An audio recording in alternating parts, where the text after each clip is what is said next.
You have fallen into Event Horizon with John Michael Godier.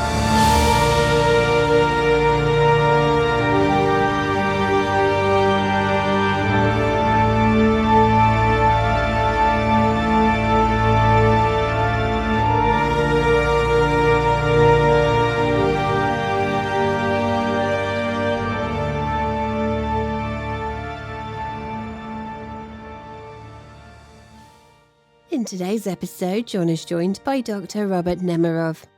Dr. Nemerov worked at NASA's Goddard Space Flight Center before joining Michigan Tech.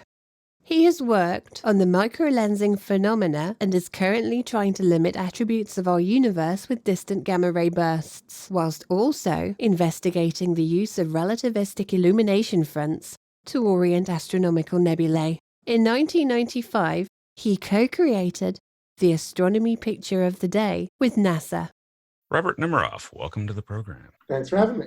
Now, Doctor, you work in a lot of fields, or a lot of areas, but one thing that you do is study apparent and actual superluminal events where something either appears to exceed the speed of light or does so under special circumstances, such as the speed of light slowing down in a medium like water.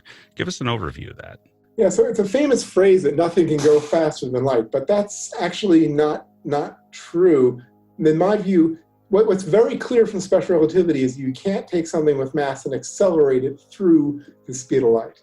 I take the view that nothing with mass can actually move faster than light. We have no evidence for anything that has mass moving faster than light.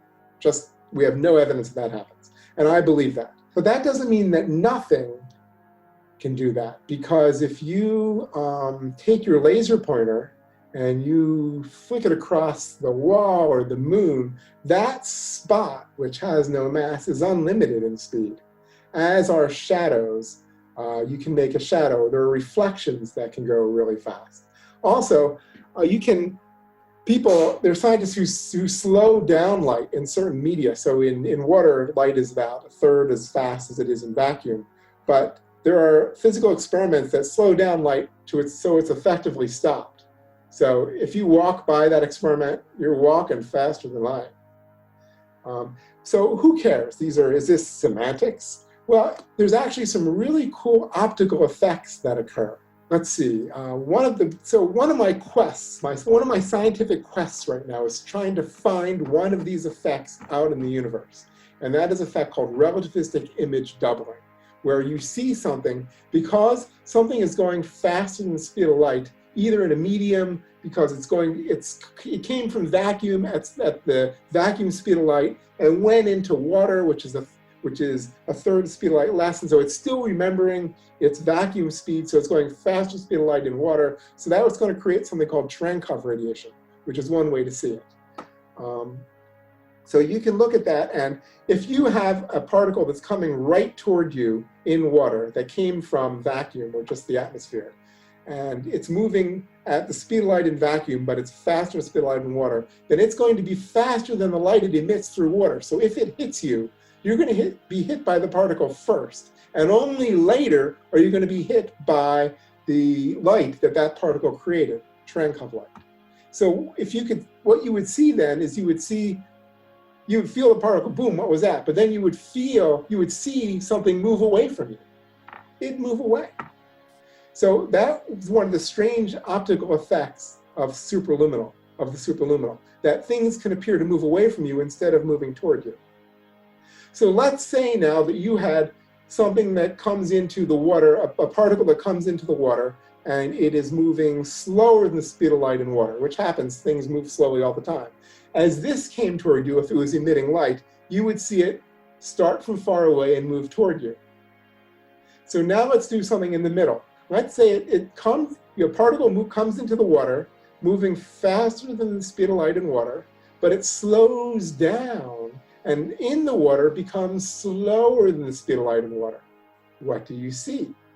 What you see is relativistic image doubling.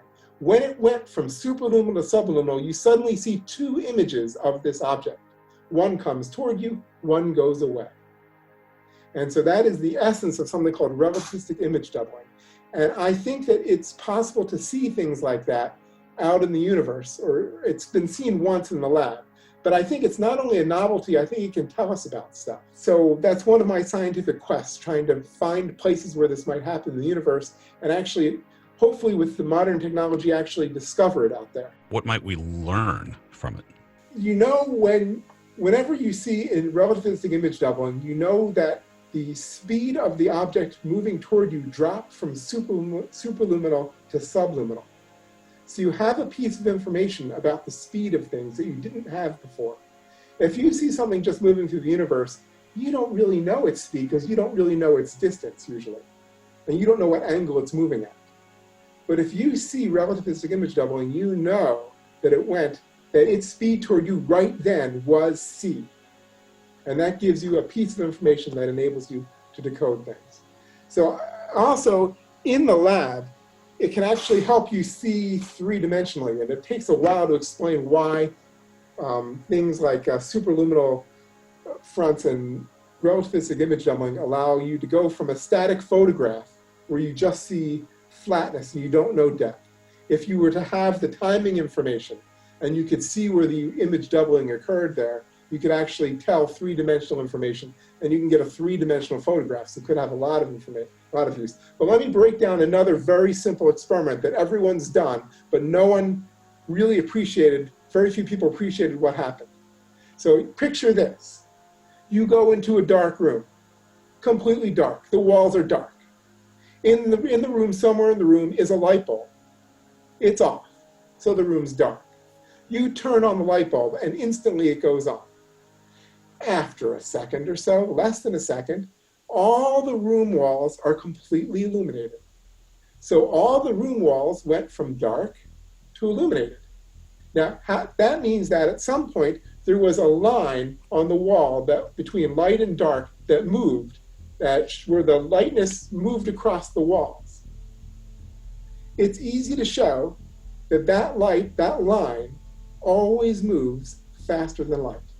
It contains no mass, but every time you see light move across the surface, every time you turn on a light or a variability that goes across room lights or anything in the room, the way it goes across that surface is faster than light. So with modern technology, if you could resolve that, you could see how fast these fronts are moving, and you can get three-dimensional information. So that's one of the goals of this. Superluminosity happens all around us all the time, but our eyes are just too slow to see it. Our brains take about 1/10 of a second to integrate what our eyes see. But with modern technology, with super fast cameras, these things can actually be picked up. So that's my adventures into superluminal. We're also trying to find things experiments that have superluminality built into them that aren't really appreciated. For instance, cosmic ray air showers are like this. So a cosmic ray hits the top of the atmosphere, and those particles in a pancake come down toward the surface. That pancake moves down to the surface, typically faster than the speed of light in air. Therefore, if you could see this with your eyes, and not with just particle detectors on the ground, if you could see that, what you would see is a pair of the images of the shower. One goes down and one goes up. And I think there's the technology to actually see that. One thing about the speed of light is calling it the speed of light is an oversimplification, because really what it is, at least in my understanding, the point at which you would need infinite energy to move mass. But what imposes the speed limit on a massless particle like a photon? Okay, so a photon is, so the maximum speed limit is called speed of light, but really it's fastest that we know things can go, things that can carry momentum, things that can transfer information. The fastest that can go is, quote, speed of light, which really means maximum speed limit. Now, it could be that light has tiny, tiny little bit of mass, but it's going so close to the maximum speed limit that we see it as, quote, speed of light. And so that maximum speed limit is also shared by neutrinos and muons and other fundamental particles that zip around. So light itself might not be necessarily important for the maximum speed limit. So the phrase speed of light might emphasize the role of light too much. So Einstein and Lorentz and Fitzgerald all discovered that there was this invariant speed limit, that the fastest anything can pass you by is this speed, which is identified as c. And the simplest thing that we have that we can see that does that seems to travel at speed c always, is light. So we call it speed of light. I think I might have gotten a little bit off the track. So if you can remind me of the point of your question, I can address that. That you addressed it. Now, there's also the question of time, and that time dilates and slows down the faster you go. And the closer you get to that speed of light, the more dilated it is. How does a photon experience time, or does it at all? Okay, so that's a really good question. So we don't know. So one of the reasons why actually I'm pretty good at this right now is because I'm trying to write a book. It's called Faster Than Light. And it's about how shadows can move faster than light, but you can't. So I addressed some of this in my trying to write this book. So some of this is pretty fresh on my mind. Okay, so does a photon experience time? So we don't know, we're not photons, but as you go faster and as you get closer and closer to the speed of light, Lorentz contraction makes the universe smaller and smaller. So you can go to the nearby stars in a short amount of time if you could go fast enough. It's really an engineering problem as to how to get to that speed, as opposed to a physics problem that is not possible. So for photons, they're right up near the maximum speed limit. At the maximum speed limit, there would be the universe would be infinitely compressed. But then when you get into this battle of infinities, what does infinitely compressed mean? What does no passage of time mean? That's why I prefer to think that photons actually have a tiny, tiny, tiny little bit amount of mass. And they do experience time passing a little bit. Because when you get into these zeros, zero time passing, infinitely contracted, then you just get into strange things that might not really be physically true. All we know is that as you go faster and faster, there's more and more time dilation, that the effective mass of objects appears to increase without limit. But we don't really know at the limit. We don't really know what happens at the exact maximum speed. Now, exceeding the speed of light, there's this idea of the tachyon, where you have a particle that can't ever slow down to the speed of light. Would time move backwards for such a particle should it exist? And as I understand, we have no idea if they exist, but they're not prohibited by general relativity, right? All right, so unfortunately, I don't like tachyons. I don't really study them. I think that's...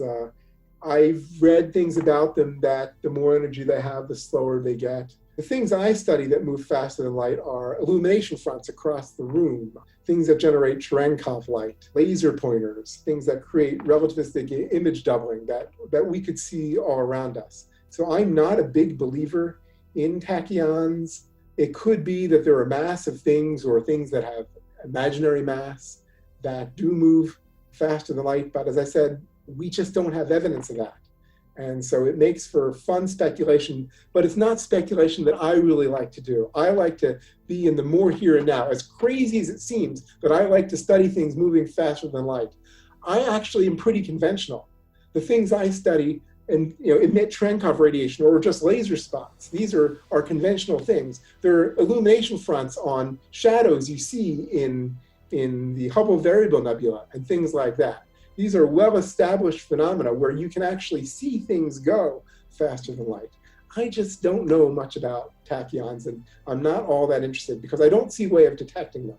Now, regarding Cherenkov radiation, this is actually something anyone can see by searching a video of a nuclear reactor being pulsed, where you get this enormous pulse of gorgeous blue light. What is the mechanism of the production of Cherenkov radiation? Ooh, wow. Okay, so let's see. So when a charged particle moves through a medium that has inherent charges in it, like water, even though water isn't charged, it has protons and electrons. So when a charged particle moves through that, it creates in its wake a coherent, in a way, you have to be careful in physics not to use coherent in the wrong way, a way that many of the charges behind it act in a very specific way. So the particle that's moving is itself not creating the Cherenkov radiation. The Cherenkov radiation is created by the medium it's moving through, and actually very slightly behind the particle. And if you had a medium that had nothing in it, or had absolutely no way of differentiating charges, then it would not produce Cherenkov radiation. So it is created by the motions. Whenever you move a charge, you create electromagnetic energy. Whenever you move a mass, you create gravitational radiation. So when something moves faster than light, when a charged particle moves faster than light, it creates light from behind it that is then known as Cherenkov radiation. Sorry, it's a little bit redundant, but there we go. Now, one thing I have to ask about, and it's just a gut feeling opinion, things that can move faster than light. We have this idea floating around out there of the Alcubierre warp drive and breaking off a piece of space-time, which is not beholden to the speed limit, and moving around. Do you think that that's a step too far, or do you think that maybe we might be able to go superluminal with matter using such a method? I think it's fun speculation. I don't see that as anywhere near the near future. It is true that given distance measures that if you were to it is possible for something that goes away from the Earth to eventually be moving faster than the speed of light relative to Earth, because the speed of light is actually a local measurement. It is how fast something passes by you locally. So when we talk about something cosmological out in the universe, there can be distortions of space and time that create apparent superluminal motion in galaxies and things like that, and they can actually move outside of our light cone, so we don't see more recent light emitted by them. But things like, I don't know how you pronounce his name, I see it, Oversimplification drive, is really interesting speculation because it's contracting space-time cosmologically in one direction and expanding it back in another. I'm betting we're not seeing that in the near future. I'm betting we're going to discover extraterrestrial life in the near future, but we're not seeing that anytime soon. So, well, unless we discover extraterrestrial life using it, because I would imagine. And if we knew what signatures to look at, we'd have to know what techno signature to see. Well, you would think it would be a gigantic burst of gamma rays or something like that as they stopped, if they could stop. Well, we see gigantic bursts of gamma rays as gamma ray bursts. Do you think that that's on the table, possibly? I mean, one must always look to nature first, but do you think it could be aliens coming out of warp? People have analyzed gamma ray bursts and as possibilities of beacons or something from extraterrestrials, and no one's ever been able to show anything. I mean, again, it's this great speculation. It makes for good shows like this. There's no real evidence of that. These things apparently are supernovae or colliding neutron stars, and they don't seem to encode any information that we can find or have some kind of indicative techno-signature that we could look for or that we're aware of. Maybe we don't know how to decode it, but nothing we can see right now. Now, it's been said that anytime one goes faster than light, FTL, once you build such a device, you have also built a time machine. Oh, that's not actually true. That depends on where your observers are, whether you're going to come back to the same spot. It's actually quite complicated. There are versions where it is true. You can come up with experiments or specific sequences of events where that would be true. Now, do you think time travel is at all possible, or is that just something that is absolutely prohibited by the universe? Backwards time travel. Forwards time travel, we obviously have, but backwards. Right. So to reiterate what you said, it's easy to travel into the future. If you watched Planet of the Apes, they did that, and it's not even controversial. So if the twin paradox is like that. So you can travel into the future and it's not a problem. But the problem is, can you travel into the past? So some laws of physics, the microscopic laws of physics, appear to be time invariant. So it seems like individual particles, there's no rule against it, but entropy does seem to indicate that entropy increases in any system that's any closed system that's not in communication with the outside. So entropy seems to be an arrow to the future. There are other possible arrows to the future. So, however, there are also in general relativity, there's possibilities of going in just using the equations of general relativity, you could possibly go into the past, going around cosmic strings or something like that. But we have no evidence of that, and that is outside of entropy. So if you include entropy, which appears to be an arrow of time, it looks like you're always pointed toward the future. But that doesn't mean that no one could think of some way of doing it necessarily. Modern physics can't give you a time machine right now, and can point out problems that you might have if you had a time machine. But that doesn't mean that in the future, these problems might be solved. Therefore, it might be of use to look to see if people from the future have ever been here. Now, this is one of the most controversial things I've ever done. And I'm a physics professor, and there are other people who are embarrassed to think that I've looked at something like this. So it has an interesting root story. So I have my students over, undergraduates and graduate students, and they would come over in the summer and we would have a poker game. Back when you could do things like that. Now, I can't do it this summer. And so at this point, we have wild-ranging discussions about pretty much anything. And I encourage them to be creative. And so one of the discussions was, if something from the future was here, how would we know? And that, oddly enough, becomes a scientific question. How is it, what scientific steps could you go through to ask, okay, is this from the future? If you just say, well, it looks like the future, well, that's a scientific question. Well, what about it? What about its looks makes it seem like it's from the future? So we started thinking about what is it that you could do. And so one of the things we came up with is knowledge. There is knowledge that only becomes available that is not known beforehand.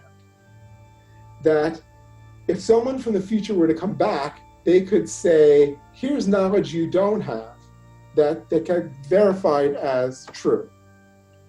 And you could check and see, okay, was that true or is that true? So what we did is we say, okay, how do we know this isn't happening? Well, no one's come up to me and said, oh, here's the future lottery numbers. There are scams like that where someone will pretend to tell you future lottery numbers, or like in there are movies. What's the one with, there's a famous movie where it's all a show. But what is it so we came up with the idea of knowledge that which cannot be known. And so, for instance, the date of Michael Jackson's death. How could someone before that have known that? If someone in the 1980s kept broadcasting, I know that Michael Jackson will die on this day, and then he does, either they killed him or they arranged for it, or they knew something.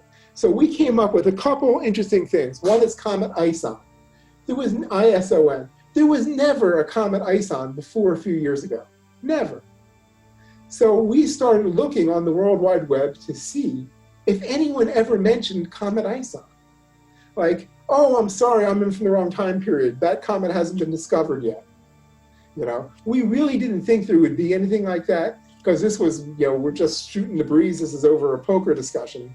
But it got kind of fun to do. So we found no mention of Comet ISON ever before it was declared to be a comet name. But afterwards, it was like this spike. It's all over the internet. It's on Facebook, it's on Twitter, it's everywhere. Comet ISON.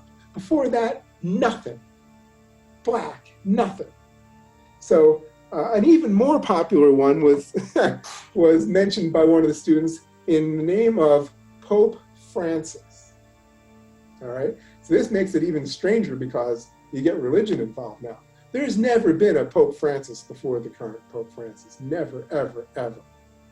So we decided to go looking on the internet to see if anyone ever mentioned a Pope Francis. We looked through Google. We Googled everything we could. We looked on Facebook. And there are problems with all of these. Well, for instance, if you Google now Pope Francis before there was a Pope Francis, you'll find hits because there are advertisements on pages, modern advertisements on old pages. So that doesn't work. So if you go to Facebook and you see someone talking about Pope Francis before there was a Pope Francis, that doesn't work either, because Facebook allows you to backdate posts.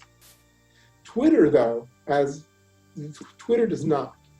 So we decided to look on Twitter for any mention of a Pope Francis before there was a Pope Francis. And we went through years of Twitter and we could find nothing. And then, well, actually, we found one thing, but somebody was like a month before, they're speculating, so we don't really think that was knowledge before knowledge. It was understandable. But there was nothing. So based on that, we say that this is the best search for future time travelers yet. It doesn't prove that there is no such thing as backward time travel. It's nowhere close to a physical proof. It's not even, pervasive evidence. But we searched over the widest databases we could, the greatest extent that we could, and we found nothing. So according to this, there is no evidence of travelers from the future visiting us. And indeed, no evidence anywhere, because no one has ever come out and, credibly anyway, said, I am from the future and here's what's going to happen. And it's never happened. Oh no, people do that all the time. That they're just unbelievable. What people say is, we analyze some of this. So if people say, if I go into the past, I'm going to remember the stock market and I'm going to make a lot of money, right? So let's say, or with a lottery. Lottery is a big one. So let's say you to approach a lottery winner and say, hey, lottery winner, you just won, $100 million. Are you from the future? First of all, they're not going to want to talk to you. Second of all, what? What are you talking about? Are you nuts? So that's not a good way. Trying to find lottery winners and ask them if they're from the future is not a good way. And we came up with a lot of bad ways of searching. But the best way we found is actually on Twitter to see if, when there's a sharp break of knowledge, if you look before that sharp break, when some piece of knowledge is created, if you look before that to see if anyone's mentioning that, so far we always find nothing. It's silent. Now, this gets into causality because, causality is really important. My question would be is that if a time traveler did go back and violated causality, would we even know about it? Or would the universe just change seamlessly and account for the new, situation and we wouldn't know it? Or is it something that we would obviously notice? Somebody changed something, they assassinated some dictator or something like that. Would we know that? Or would history just simply change and we wouldn't perceive it? Yeah, so we actually did a little more experiments that looked at that. So we coined things as two times. There's fixed time, where there's only one timeline.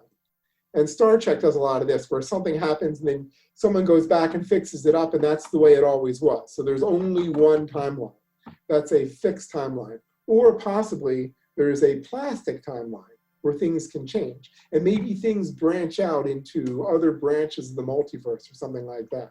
And so we thought of that as a plastic timeline. So we asked, I forget exactly how we structured this, but we had people send us email if they were able to an address that we only released later. So we look for email that is time dated before a certain time. And then if it's a plastic timeline, they should tell us that. And if it's a fixed timeline, then they might not be able to do that. So we've never received, I haven't checked, it was several years ago we did this. We never received an email to that address. And we actually had a hashtag. I think it was hashtag, I am a time traveler too. And we wanted people to tweet to that hashtag before a certain date. And never found anything. So you might ask, how come there's a 2 on there? Because we screwed it up the first time, and then we found out that people actually had that hashtag somewhere else. But if you put a number after it, then you're in the clear. Now, it seems to me that time travel, to use the tricks of the universe and what general relativity allows and all of those things, you would need one idea that I've seen is you could build a gigantic cylinder that spans and most of the observable universe or something like that, and rotate it and be able to sort of take advantage of it and go back in time that way, or at least in a sense. But we would see that if somebody did it. So, and you couldn't do it. You physically couldn't do it. Do you think any form of time travel, even if it is allowed by physics, do you think that it just is impossible to do? I'm agnostic. I generally lean toward it's impossible, but then again, if I thought it was totally, completely impossible, I wouldn't do simple tests for it.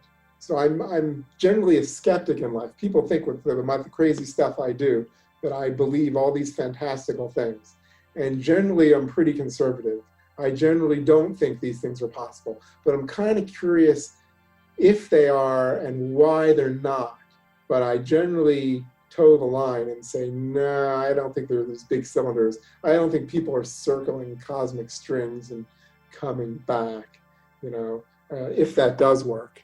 I don't think it's possible to travel into the past, but I'm not sure. Now, there is one situation, a black hole, if you're really close to it. Is time travel possible there, or is it impossible because you would simply be spaghettified? Well, if you scale up black holes, you can scale down the spaghettification. I think you're talking about a rapidly rotating black hole. Yes. So I haven't studied it in great detail. I don't know if it's possible to actually do that and come back out. It's not a matter of being outside and being spaghettified. It's going inside of a horizon that you can't get back out of. So we don't know of any wormholes. It is, again, a solution to general relativity, but we don't know of any testable wormholes where things actually go in and come out. If you did that, actually, you might be able to go faster than light because you go in one place, come out someplace else instantly. But there's no real, the equations have speculations that allow that kind of speculation, but there's no evidence for that. We've never really seen anything that tells us that you could build that. It's just fun to think if you took these equations and you extrapolate them, then there's these extrapolations, but we don't have the technology to really explore those extrapolations.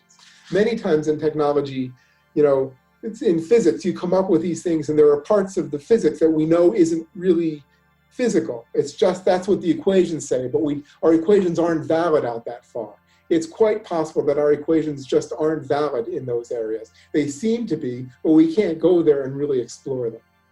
Now, this has happened before because one can sit there and send astronauts to the moon or whatever using Newtonian physics, but at some point, Newtonian physics stops predicting. Therefore, you get to general relativity, but general relativity now breaks down on the quantum level. So it seems to me that we got really good tools, but they're slightly imprecise as opposed to the reality. Do you think we'll ever be able to hone these down into, for lack of a better term, perfectly valid theories or perfectly valid models? I do believe that there's better models beyond general relativity and quantum mechanics that have aspects of both. However, that's a really good way to waste time these days. If you want to get lost in mathematics, if you want to just spend years of your life investigating symmetries of equations, try to combine gravity and quantum mechanics. Chances are, as the thousands of people who've been trying to do that over the past few decades, you'll come up with some pretty interesting math and no concrete predictions. What I prefer to do is look to see where we're on the cutting edge and say, okay, what's just beyond that cutting edge? What is it we can do with today's technology? That's where I prefer to look at. That's why I'm so happy about this. I think we're getting close to the point where we'll discover extraterrestrial life, because I think that is within our technological boundaries. It can be, hundreds of years maybe before humanity or the successor to humanity after the singularity, after we merge with silicon or computer devices, that gets to a place where gravity and quantum mechanics can be merged to a point where you can actually test that.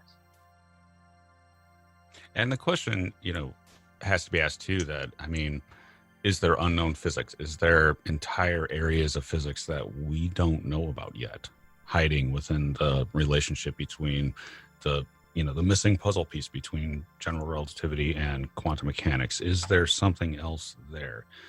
And that's sort of what you don't know, the unknown unknowns. Right. There are unknown unknowns. We don't know. But you got to ask, you got to ask yourself, what could be hiding there? It's certainly a lot of fun to ask. We learn most from pushing the frontiers just one step beyond and asking, where is our technology? What does our technology allow us to do that we couldn't do before? Right now, we can look for technosignatures of extraterrestrial civilizations better than we ever have been before. The technology is just better. It doesn't mean it's there, but we can search for it better. We can search for biosignatures of extraterrestrial better than we ever have before. That's a frontier that's expanding, and it is a very interesting frontier. There are frontiers that we're not really moving into, and they're fun to think about, and maybe there'll be a surprise discovery that allows us into those frontiers, and we don't even know what those frontiers are. But I don't know what those are right now. Well, one interesting thing related to the discovery of life is this idea of being able to characterize exoplanet atmospheres. And we can answer these questions like, can, an atmosphere suitable for life survive being so close to a red dwarf or something like that? Yeah. And we see things, perhaps we'll see things starting with James Webb Space Telescope, that will be able to say, that planet has really weird levels of oxygen, and it has really weird levels of carbon dioxide and methane.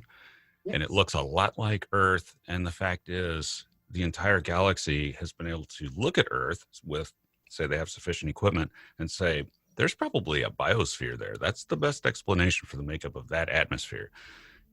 In just a few years, we're going to be able to start doing that ourselves. And yes. I think it's a good bet we're going to find it. Me too. And a lot of people, a lot of top scientists, not me, not being, so, one of the NASA's chief scientists, Jim Green, believes that within the next 20 years, we're probably going to come across some kind of extraterrestrial life.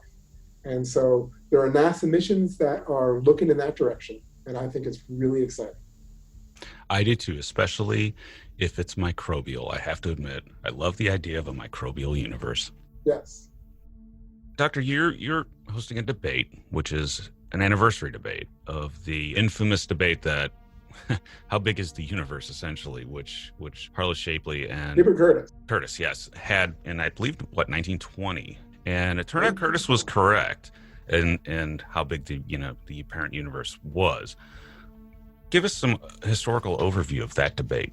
Well, they actually debated several things. They debated, one of them was where our sun was in our galaxy, where Sapley thought that we were away from the center, but Curtis thought we were in the center. So the general simplification that Curtis just won because the little spiral nebulae they were seeing out there turned out to be external galaxies, independent island universes.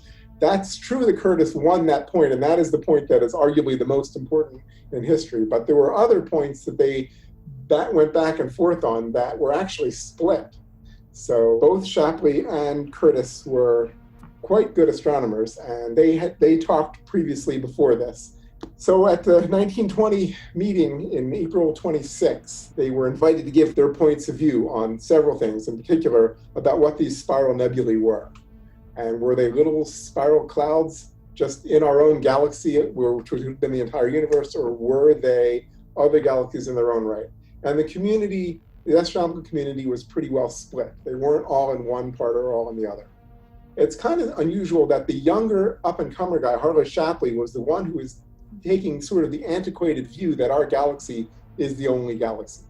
The established journey person, Curtis, was saying that, oh, no, these things are probably external galaxies. So we have a debate site that you can go to, the link that you'll find on this show in the comments underward and the discussion under the video. And it's served from NASA. So on there you will see that we have Sapley's granddaughter talks about her memories of Harlow Sapley, and Herbert Curtis's great-great-granddaughter and great-grandson are both there speaking about Curtis. So they are both very well aware of their heritage and this amazing debate that essentially it brought to the front where humanity is in this universe. What is our universe? And it was a scientific question, and it was decided scientifically. How big is our universe? Where are we in the universe? And that was 100 years ago, April 26th. Now, fast forward 100 years. It's now 2020, and you're hosting a new version of the debate, but with a different question. Tell us about that. Well, I've been trying for 2 years to put together 100th anniversary debate. Before that, I put together the 75th anniversary debate in 1995. So that was an in-person event that was held in the exact same auditorium as the 1920 debate. And the topic of that debate was the distance scale to gamma ray bursts. And the interesting thing about that was that gamma ray bursts, there were two major schools. Yes, this astronomical community was split. Are gamma ray bursts in our own galaxy, sort of like the spiral nebulae were, or are gamma ray bursts far across the universe? And the community was pretty well split between one and the other. And so that was in 95, and that was actually solved a few years later, just sort of like the Shapley-Curtis debate was solved a few years later. So then there was actually a 96, 97 debate, but then interest kind of waned, and we got tired of being the debate people. But I always knew the 100th anniversary was coming up. So for 2 years before this April, I kept trying to put it together, and it kept falling apart. And I could go through it's actually humorous in the ways that it would fall apart. But what saved the debate, which was an online debate, this was not a live event. What happened on April 26th, exactly 100 years after the 1920 debate, was we unveiled a bunch of points of view. And we got the topic that I've always wanted the most. So we had similar topics before. Instead of the scale of the universe debate, we did life in the universe debate. So just like 100 years ago, people were debating, is our galaxy all that there is, or are there other galaxies out there? What is the scale of our universe? I think one of the biggest questions, arguably the biggest scientific question of our time is, are we alone in the universe? What is the first way that we will discover life off the Earth? And there's a lot of investment of time and resources and missions and possibilities that it could be. And it's not just a one or another. So we have about 15 people or so, and they give a few minutes, a few slides, some of them have YouTube videos, and they back any of a number of points of view. One could be that the first way that we will discover extraterrestrial life will be in our solar system, be it Mars or in the oceans under Enceladus. Another way could be with exoplanets out away from our solar system, where there is some kind of unmistakable biosignature of a planet being eclipsing a star, and you see something in the atmosphere. So biosignatures are one major thing. Another possibility is technosignatures. So we have our summary talk was given by, what's online, you can still see it, by Jill Tarter, who many of you might know, is a lasting, wonderful scientist in this. And so she also believes, as several people who listed their debate purposes, in technosignatures, that we will learn through we will learn of an intelligent life form out there. And we will either be contacted or find some structure or something that indicates that there is some high technology out there. Whereas many of the biosignatures are more or less microbes. Although Freeman Dyson did say that we might find fish orbiting Jupiter, but still most of these... also highly reflective Dyson sunflowers as well. Oh, yeah? Okay. Well, I think Carl Sagan was a fan of big balloon creatures in Jupiter and Saturn. But most of the thinking is microbes, that we will find microbial life on Titan or on Mars, or under Mars, more likely, slightly under Mars, or in one of the underground seas in one of the moons in the solar system. So we have a lot of people who are actually building missions to go do that, and they outline some of their logic, and that is on a website that you can find. You can read through all the points of view. You can read the history of the Shapley-Curtis debate. You can see the summary by Jill Tarter, and it's all online for free people to see whenever they want to see it. There will be links to this stuff in the description below for the audience. Now, what about another scenario where we don't see biosignatures and we don't see technosignatures, but instead the biologists are able to create an organism in the laboratory, and they crack the nut of abiogenesis?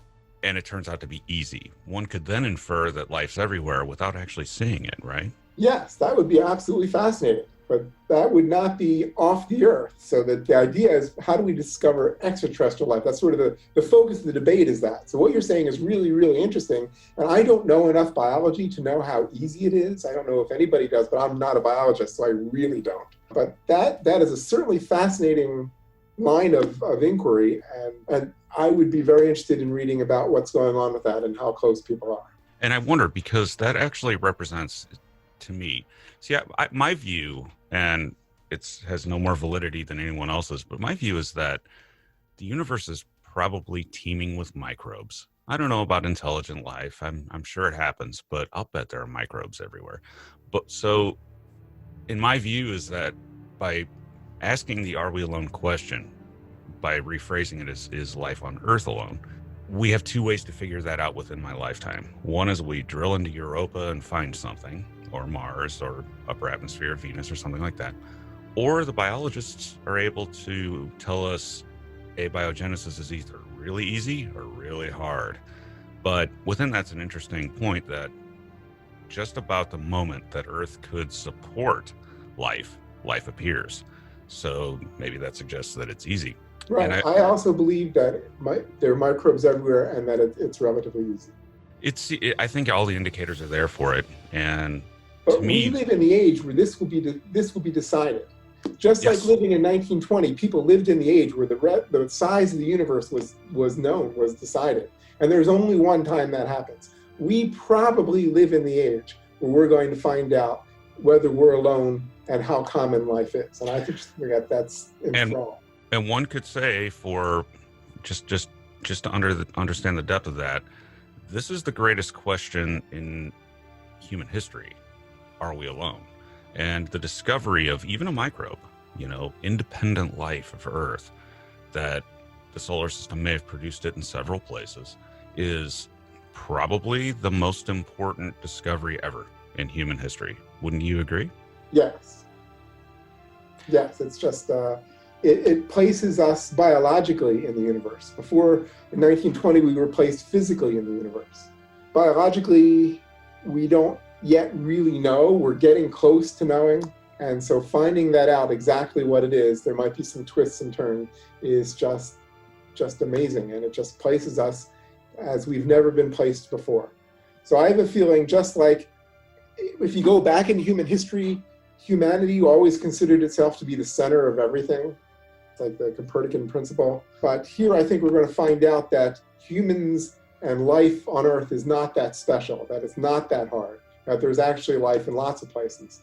And so just like we learned that we're not in the center of the universe, and the universe isn't centered on the Earth or the sun or the solar system or our galaxy, I think we're going to learn that humanity is not where life, the only thing that's sentient, and life is very common outside of Earth. I think we're going to go through a series of discoveries of how the great extent of life is. Now, if you had to make a bet regarding the solar system and microbes off Earth, independent life, where do you think the best chances for finding it? I would say under the surface of Mars. We have some experience with Mars. We've sort of, back in the Viking days, they thought they discovered life on Mars. And that wasn't the only time they thought they discovered life on Mars. But because of all the failures, we're getting to know better how to look for life on Mars. Specifically, on everywhere, surely, but Mars specifically. And we're getting more and more specialized missions that are going there even this year.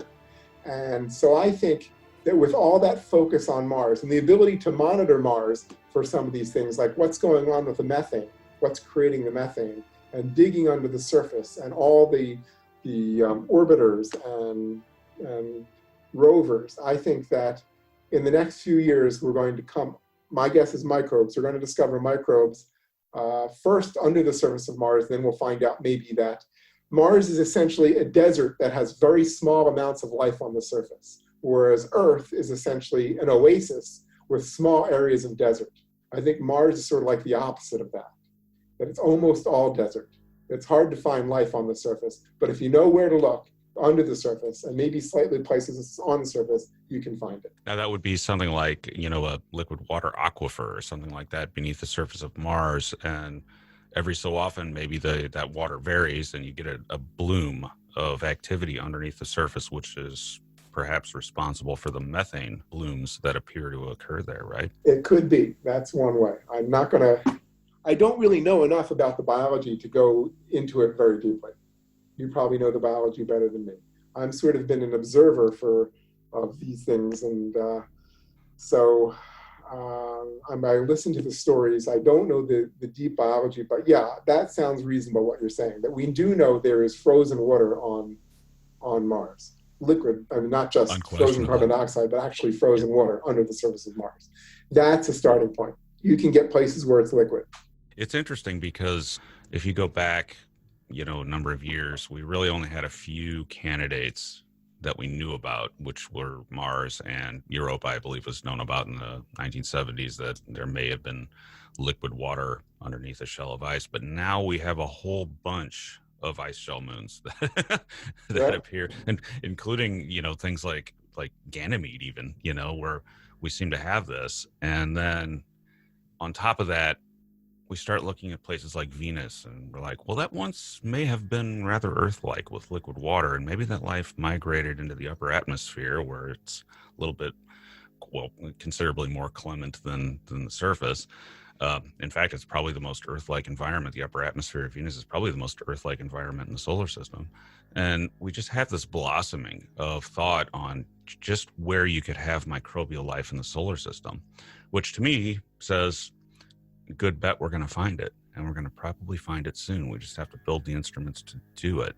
So what do we have coming up that could answer these questions about Mars, but also the other worlds? Well, I don't know all the missions. I don't necessarily speak for NASA, but I do know we're going to have a helicopter on Mars pretty soon, and we're going to have a helicopter on Titan in a few years. And they're going to be able to move around more than we've ever seen before and respond to things that are seen on the surface, and possibly go more than a rover like Curiosity, go further and explore places that might have that. So yeah, there are several missions going to Mars, not just from the US in the next few years. I don't have a list of them. And we live in a golden age of solar system exploration and of universe exploration with the deep telescopes. We're not going out to the outer universe, but we're seeing out to the outer universe, with Hubble and with Kepler and TESS and soon with JWST. So we're seeing that. But in our solar system, we're exploring. We've had satellites, spacecraft around every planet and used to be planet or passing by out there. And so we've just discovered so much in the past 30 years, 50 years about our solar system. And we're just keep going. And I think we're learning how to learning how to look for life. And I'm excited about these helicopters to see how they're going to go around. Yes, the Titan copter is probably the most exciting robotic NASA probe I have ever seen, and I've seen them all the way since Voyager. Just this idea of a like an octocopter, I think. It's got, 8 blades flying around Titan, and I wonder, I'm like, what will the images look like? What will we see? Things like flying over the Grand Canyon on Titan, and I can't wait. That's a great one. That one actually even excites me more than the James Webb Telescope. Yeah, it'll be really cool. I really hope everything goes like it's supposed to with that one and with other ones. And if that one doesn't go, then we'll probably send another one.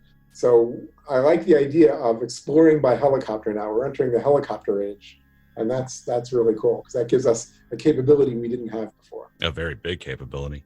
Now, you are also known for co-creating something that's I've enjoyed for decades, the astronomy picture of the day. How did that start? Okay, yeah, thanks for asking. So it's apod.nasa.gov. That's short enough that you don't have to go look under the video for it. So it started 25 years ago. So I worked at NASA Goddard Space Flight Center, and I had an office mate, Jerry Bunnell, and we were friends, and we would talk about the craziest stuff. And this new thing was coming in called Mosaic, and I didn't know what Mosaic was. And so It had to be loaded on my computer. I had to download it onto my computer by FTP, I think. And then I saw that you could go to certain places where people could put up information about things that they like. So one of the first places I went to was the MST3K site, Mystery Science Theater 3000. And that was cool. But then we started realizing that this is a whole new way of communication. And so Jerry and I would talk about, where is this going? And so we had the idea, at the same time, we were getting emails. Much communication outside of people who live right around you, work right around you, was through email. So we would get emails with images attached, particularly from Hubble. But sometimes we'd get images attached, and the description was written by the person who sent the email, and it was like not only wrong, but it was like silly. And it was sometimes spreading disinformation, which is such a big topic today, disinformation. And it was like, no, that's not what that is. And so we sort of decided that maybe we should start posting these images on a website like MST3K does, and just have a really short description of what it really is, not the crazy stuff that some of the stuff we're seeing. And so we discussed that at lunch, and then a few lunches later, it still seemed like a good idea. So another coincidence is that NASA Goddard Space Flight Center had a really thick pipe back then, which was unheard of. Back then, basically, you took your phone, you either dialed or you punched in your numbers, and you put the speaker of your phone to go doo, doo, doo, and you plug it in there. But that's not the way NASA Goddard worked. NASA Goddard worked pretty much like we see it today. They had a really thick pipe. They had bandwidth that was almost impossible to saturate. I think it was called a T1 line, several of them. So we could put up websites. So we decided that we had several ideas, that this is the idea that took off. So we asked the higher ups at NASA if it was okay that we did this, and they said, well, the web is really for scientists. So we don't really want to become involved. So you go off and you do that if you want. And so we said, okay. So back in 1995, June, so 25 years ago, earlier this month, we posted our first one, and then a couple days went by, and we started every day. We had some interesting discussions, like people, we weren't well known at all. We had 14 page views on our first day, but some of our friends around the lab would come up and they say, aren't you going to run out of images? So we thought about that. And the Ranger series on the moon took hundreds of thousands of pictures of the lunar surface. Hundreds of thousands. So we could run a different picture of a crater pretty much every day and not run out of images. So the question in our mind is really, would we come up with enough interesting images? Not could we come up with enough different images? So to our surprise, it actually was pretty easy. A lot of the major observatories are coming out with stuff. NASA had stuff, Hubble had stuff, and after even a month or two, people would send us stuff sometimes, but we know which major sites to go to. So we actually didn't have a problem finding good material, and we realized that there were some really classic images out there that hadn't been described in a public setting. Only if you got an email from them or if you happened to know about them. So we started making sure we covered all the major images. So that's sort of what we do now. If there was an astronomy picture that best summed up today, what is it? Then here it is, and here's a description of that.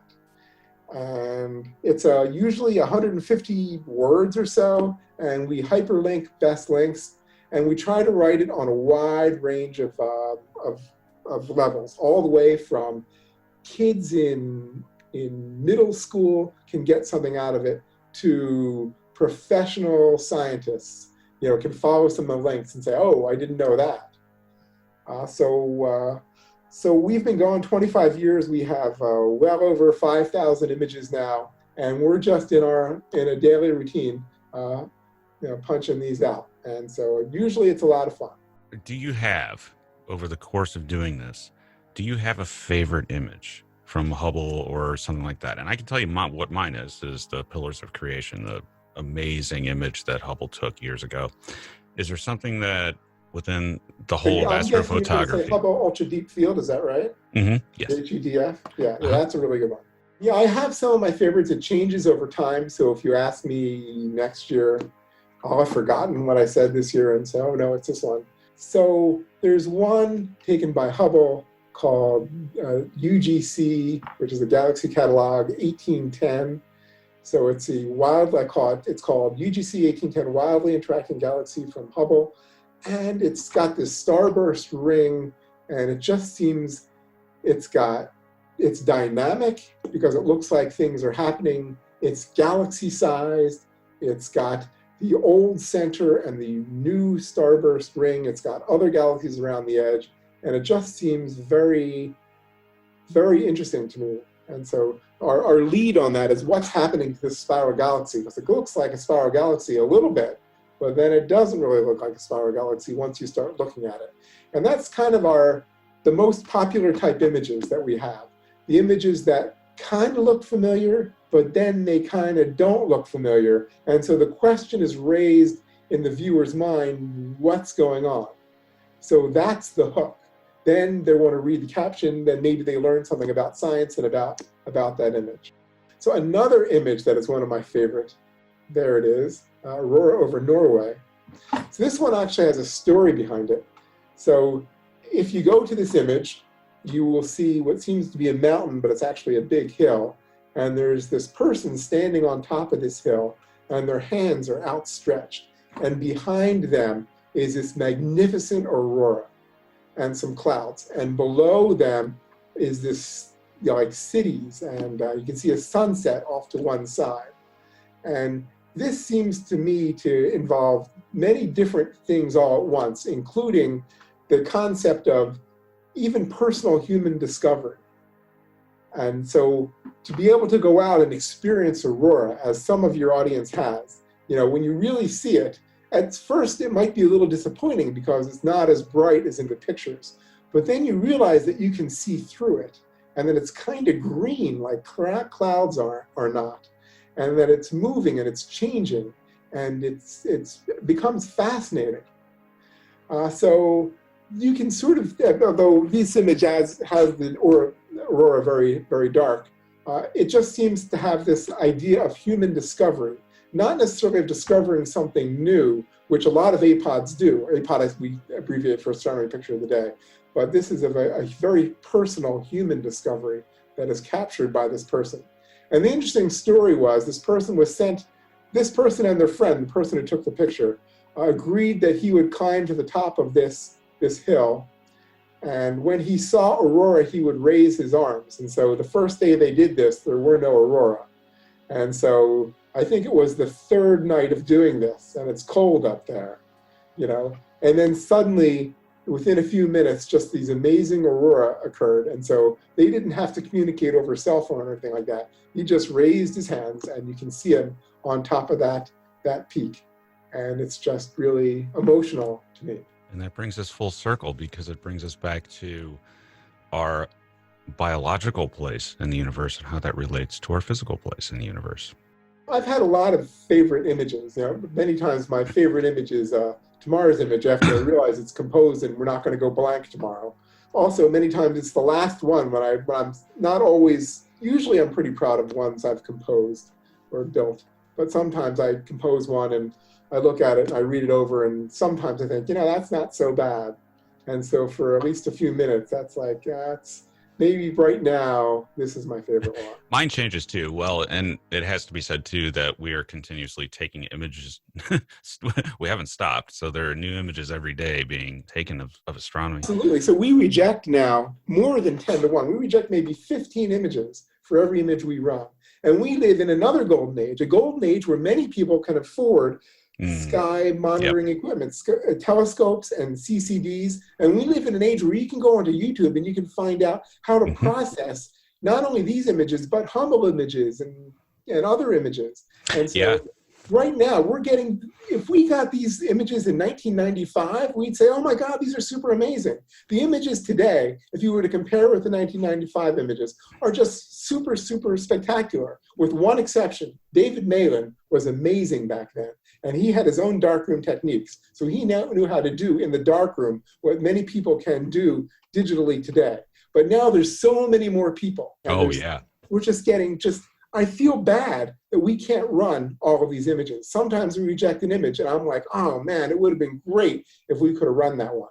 But what we do have is we now have other sites on Facebook, and we're on social media generally, Astronomy Picture of the Day on almost any social media platform. But we have something called Facebook Sky and Instagram Universe View Screen, where we post images to see how popular they would be.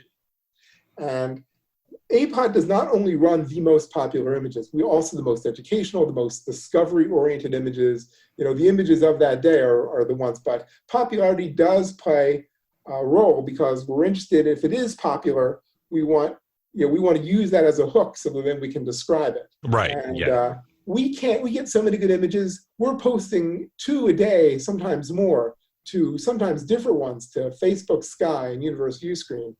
And they're getting, a lot of likes and stuff like that there too. And there's so many good ones that are popular there that we just can't run as main APODs. And it's a shame, but it's good for us in the sense that we're not running out of material by a long shot. Things are getting better. Yeah, it continuously. I remember in 1995, I was dragging around a Dobsonian, 8-inch Dobsonian telescope, drooling over trying to do astrophotography, and really the only thing I could do was take pictures of Comet Hale-Bopp or something like that. But now you just buy a digital camera and a relatively inexpensive telescope and you can do astrophotography. It's just amazing. That's gone from film cameras and very, very expensive CCDs to what it is today. And people all over the world are doing this. So we're getting images from name a country.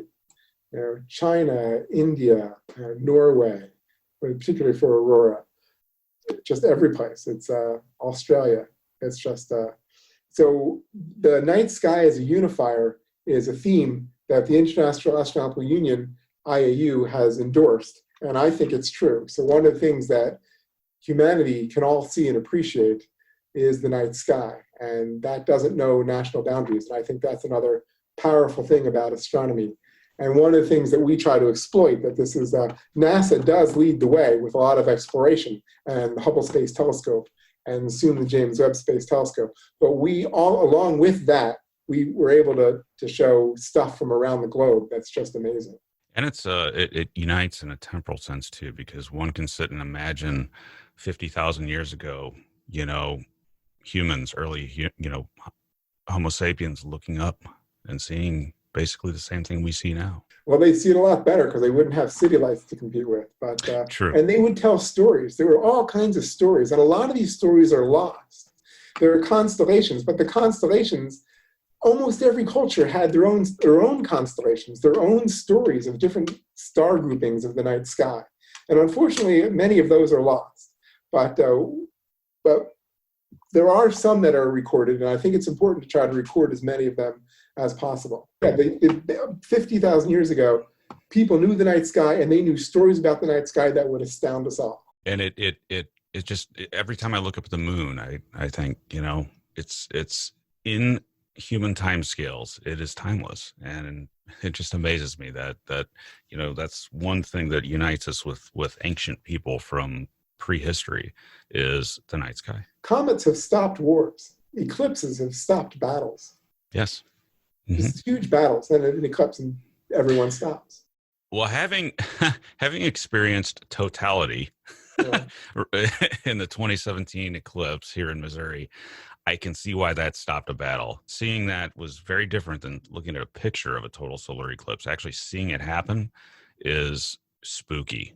And yes, I was visiting a friend in Tennessee, and it was the first total solar eclipse I saw myself, and that was just amazing. It's almost like, we look at the universe, and, you study the universe, and we look at it, we see as this sort of static thing, almost like, mathematics on the paper. But that day, the universe came down to Earth. the solar system became very real. Well, what I remember most, one of the things I remember most about the eclipse was the pinkness of the chromosphere.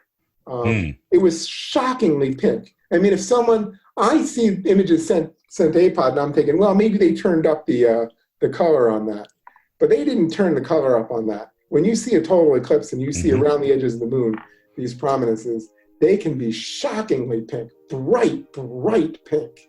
And it is just so interesting. I think what got me, what I noticed was the animals, because I was out in a rural area in the woods, and the insects and the animals just they got really uneasy. And I noticed that. And then I also noticed that I could see Regulus, the star, right near the sun. And I remember being sort of astonished that I could see stars that easily during the eclipse, because they were almost as visible as they would be at night. And it was really, and the human eye is so much better at seeing an eclipse than a camera. Yes. So you can see both dark and dim. The human eye is amazing at picking out dynamic range. It is. And no picture does that justice. No picture does a total solar eclipse justice. And now I'm addicted to the things. I want to see totality more now. Right. Well, there will be more in the world, but the biggest one across the United States coming up is in 2024. There'll be another total solar eclipse zipping down through much of the north and eastern United States in 2024. So luckily, I'm going to get picking out where they want to be for that. I just have to. I'm in the path again if I drive to southern Missouri, so I'll get to see it again. I'm really looking forward to that. All right, Dr. Nemerov, thank you for appearing with us, and I hope you'll come back sometime soon. Thank you. Thanks for having me. This was a lot of fun.